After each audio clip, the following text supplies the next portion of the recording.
ಇವತ್ತು ನಾವು ಮಾತಾಡ್ತಾ ಇರೋದು ನಮ್ಮ ಕರ್ನಾಟಕ ರಾಜಕೀಯದ ಒಳಗೆ ನಡೀತಾ ಇರೋ ಒಂದು ಬಿಸಿ ಬಿಸಿ ವೆರಿ ಇಂಟ್ರೆಸ್ಟಿಂಗ್ ಟಾಪಿಕ್ ಬಗ್ಗೆ.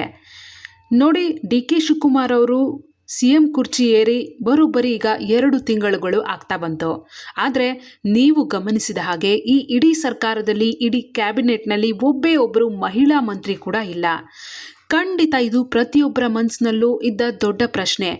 ಏನಪ್ಪ ಇದು, ಹೆಣ್ಮಕ್ಳಿಗೆ ಪ್ರಾತಿನಿಧ್ಯವೇ ಇಲ್ವಾ ಅಂತ ಎಲ್ಲರೂ ಕೇಳ್ತಿದ್ರು. ಆದರೆ ಈಗ ಗಾಂಧಿನಗರದಿಂದ ದೆಹಲಿ ಹೈಕಮಾಂಡ್ವರೆಗೂ ಒಂದು ಭಾರಿ ಸೌಂಡ್ ಕೇಳ್ತಾ ಇದೆ. ಅದೇನಪ್ಪ ಅಂದರೆ, ಈಗ ನಡೀತಾ ಇರೋ ಸಂಪುಟದ ಸೆಕೆಂಡ್ ರೌಂಡ್ ವಿಸ್ತರಣೆಯಲ್ಲಿ 100% ಒಬ್ಬರು ಮಹಿಳಾ ಮಂತ್ರಿ ಆಗೇ ಆಗ್ತಾರೆ. ಅಷ್ಟೇ ಯಾಕೆ, ಇಬ್ಬರು ಆದರೂ ಆಶ್ಚರ್ಯ ಇಲ್ಲ ಅಂತ.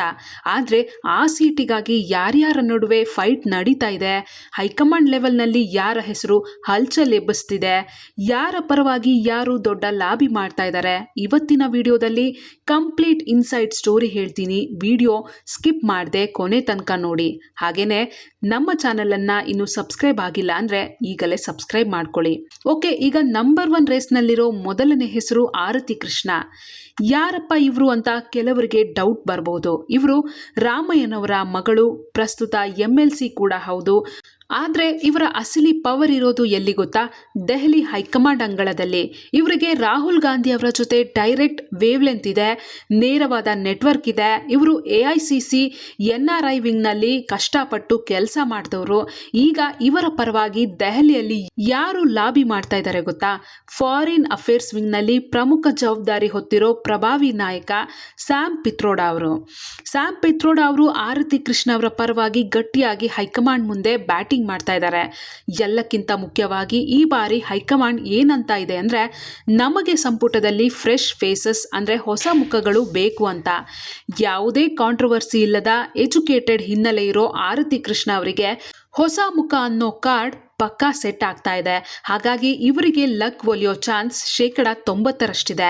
ಇನ್ನು ಎರಡನೇ ಪವರ್ಫುಲ್ ನೇಮ್ ಅನ್ನಪೂರ್ಣ ತುಕಾರಾಮ್. ಇವರು ಸಂಡೂರಿನ ಶಾಸಕಿ, ಸಂಸದ ತುಕಾರಾಮ್ ಅವರ ಧರ್ಮಪತ್ನಿ. ಇವರ ಶಕ್ತಿ ಎಲ್ಲಿದೆ ಗೊತ್ತಾ?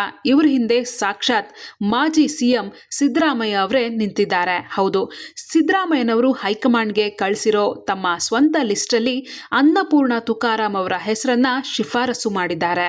ಇವರು ಸಚಿವ ಸ್ಥಾನ ಕೇಳ್ತಾ ಇರೋದು ಪರಿಶಿಷ್ಟ ಪಂಗಡ ಕೋಟಾದ ಅಡಿಯಲ್ಲಿ.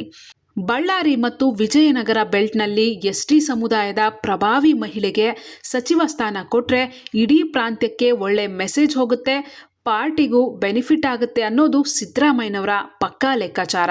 ಸೊ ಹೈಕಮಾಂಡ್ನಿಂದ ಆರತಿ ಕೃಷ್ಣ ಅಂದ್ರೆ ಮಾಜಿ CM ಕಡೆಯಿಂದ ಅನ್ನಪೂರ್ಣ ತುಕಾರಾಮ್ ಫುಲ್ ರೇಸ್ನಲ್ಲಿದ್ದಾರೆ.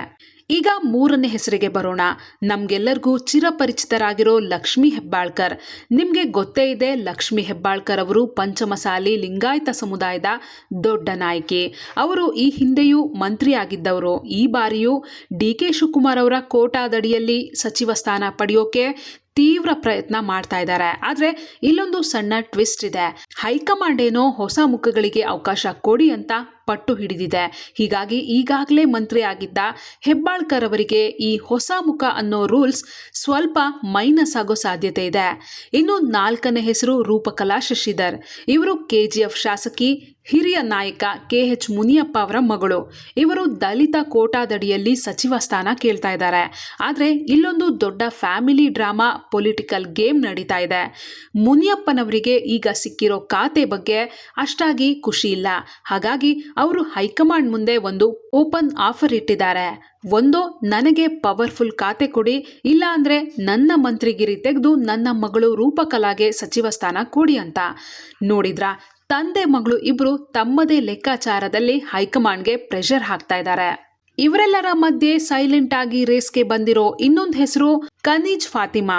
ಕಲಬುರ್ಗಿ ಉತ್ತರ ಕ್ಷೇತ್ರದ ಶಾಸಕಿಯಾಗಿರೋ ಇವರ ಹೆಸರು AICC ಅಧ್ಯಕ್ಷ ಮಲ್ಲಿಕಾರ್ಜುನ ಖರ್ಗೆ ಅವರ ಕೋಟಾದಡಿಯಲ್ಲಿ ಚರ್ಚೆಗೆ ಬಂದಿದೆ. ಕನೀಜ್ ಫಾತಿಮಾ ಅವರು ಅಲ್ಪಸಂಖ್ಯಾತ ಕೋಟಾ ಮತ್ತು ಕಲ್ಯಾಣ ಕರ್ನಾಟಕ ಭಾಗಕ್ಕೆ ಪ್ರಾತಿನಿಧ್ಯ ಸಿಗಬೇಕು ಅನ್ನೋ ಆಧಾರದ ಮೇಲೆ ಸಚಿವ ಸ್ಥಾನಕ್ಕೆ ಕ್ಲೈಮ್ ಮಾಡ್ತಾ ಇದ್ದಾರೆ. ಖರ್ಗೆ ಅವರ ಕೃಪಕಟಾಕ್ಷ ಇರೋದ್ರಿಂದ ಇವರ ಹೆಸರನ್ನ ಹೈಕಮಾಂಡ್ ತಳ್ಳಿ ಹಾಕುವಂತಿಲ್ಲ. ಸೊ ಪೂರ್ತಿ ಪಿಕ್ಚರ್ ನೋಡಿದ್ರಲ್ಲ, ಲಿಸ್ಟ್ನಲ್ಲಿ 5ಕ್ಕೂ ಹೆಚ್ಚು ಪ್ರಮುಖ ನಾಯಕಿಯರಿದ್ದಾರೆ. ಹೈಕಮಾಂಡ್ ನೆಟ್ವರ್ಕ್ನಲ್ಲಿ ಆರತಿ ಕೃಷ್ಣ, ಮಾಜಿ CM ಸಿದ್ದರಾಮಯ್ಯ ಲಿಸ್ಟ್ನಲ್ಲಿ ಅನ್ನಪೂರ್ಣ ತುಕಾರಾಮ್, ಸಿಎಂ ಡಿಕೆ ಶಿವಕುಮಾರ್ ಕೋಟಾದಲ್ಲಿ ಲಕ್ಷ್ಮೀ ಹೆಬ್ಬಾಳ್ಕರ್, ಮುನಿಯಪ್ಪ ಅವರ ಮಗಳು ರೂಪಕಲಾ ಶಶಿಧರ್, ಖರ್ಗೆ ಅವರ ಬೆಂಬಲದೊಂದಿಗೆ ಕನೀಜ್ ಫಾತಿಮಾ. ಆದರೆ ಹೈಕಮಾಂಡ್ ಮಟ್ಟದಲ್ಲಿ ನಡೀತಾ ಇರೋ ಲೇಟೆಸ್ಟ್ ಲೆಕ್ಕಾಚಾರಗಳ ಪ್ರಕಾರ ಇಬ್ಬರ ಹೆಸರುಗಳು ಅತ್ಯಂತ ಪ್ರಬಲವಾಗಿ ಕೇಳಿ ಬರ್ತಾ ಇವೆ. ಒಂದು, ದೆಹಲಿ ಮಟ್ಟದಲ್ಲಿ ಸ್ಯಾಮ್ ಪಿತ್ರೋಡಾ ಬೆಂಬಲ ಇರೋ ಆರತಿ ಕೃಷ್ಣ, ಇನ್ನೊಂದು ಮಾಜಿ ಸಿಎಂ ಸಿದ್ದರಾಮಯ್ಯ ಗಟ್ಟಿಯಾಗಿ ಶಿಫಾರಸು ಮಾಡಿರೋ ಎಸ್ಟಿ ಸಮುದಾಯದ ಅನ್ನಪೂರ್ಣ ತುಕಾರಾಂ. ಒಬ್ಬರೇ ಮಹಿಳೆಗೆ ಮಂತ್ರಿ ಸ್ಥಾನ ಸಿಗುತ್ತೋ ಅಥವಾ ಇಬ್ಬರಿಗೂ ಜಾಕ್ಪಾಟ್ ಹೊಡೆಯುತ್ತೋ ಅನ್ನೋದನ್ನ ಕಾದು ನೋಡಬೇಕಿದೆ. ನಿಮ್ಗೇನನ್ಸುತ್ತೆ? ಈ 5 ಜನರಲ್ಲಿ ಯಾರಿಗೆ ಮಂತ್ರಿ ಸ್ಥಾನ ಸಿಗಬೇಕು, ಯಾರಿಗೆ ಅರ್ಹತೆ ಇದೆ ಅಂತ ನೀವು ಅಂದ್ಕೊಳ್ತೀರಾ? ನಿಮ್ಮ ಅನಿಸಿಕೆ ಅಭಿಪ್ರಾಯವನ್ನ ಕಮೆಂಟ್ ಮಾಡಿ ತಿಳಿಸಿ. ವಿಡಿಯೋ ಇಷ್ಟ ಆಗಿದ್ರೆ ಲೈಕ್ ಮಾಡಿ, ನಿಮ್ಮ ಫ್ರೆಂಡ್ಸ್ ಜೊತೆ ಶೇರ್ ಮಾಡಿ, ಮತ್ತೆ ಚಾನೆಲ್ಗೆ ಸಬ್ಸ್ಕ್ರೈಬ್ ಆಗೋದನ್ನ ಮರಿಬೇಡಿ. ಮುಂದಿನ ಮತ್ತೊಂದು ಇಂಟ್ರೆಸ್ಟಿಂಗ್ ಅಪ್ಡೇಟ್ ಜೊತೆ ಮತ್ತೆ ಸಿಗ್ತೀನಿ. ಅಲ್ಲಿವರೆಗೂ ಧನ್ಯವಾದಗಳು.